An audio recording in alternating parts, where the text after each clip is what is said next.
जी once again एक नई video के साथ हाजिर हूँ मोहम्मद फ़ारूक। पेट्रोल और डीज़ल इतना महंगा होने के बावजूद भी नहीं मिल रहा। अवाम परेशान हाल हैं। पेट्रोल पंपों पे रश लगा हुआ है। इतना महंगा पेट्रोल होने के बावजूद भी नहीं मिल रहा और ये बात सुनने को आ रही है कि इससे भी ज़्यादा महंगा हो रहा है। 300 रुपये प्लस पेट्रोल और डीज़ल की कीमतें हो रही हैं। ये हम पेट्रोल पंप पे पेट्रोल डलवाने गए तो उसके मनाज़िर ज़रा आपके साथ शेयर करता हूँ। ये देख लीजिए, इस कौम की हालत देख लीजिए। खुदा उस कौम की हालत नहीं बदलता, ना हो ख़याल जिसको अपनी हालत बदलने का। हज़रत इकबाल ने कहा था।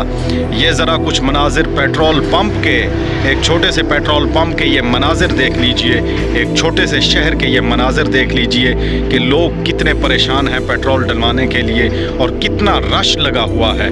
अल्लाह ताला रहम करे इस कौम पर, अल्लाह ताला रहमत करे, अल्लाह ताला इस कौम को इस महंगाई के अज़ाब से निकाल दे।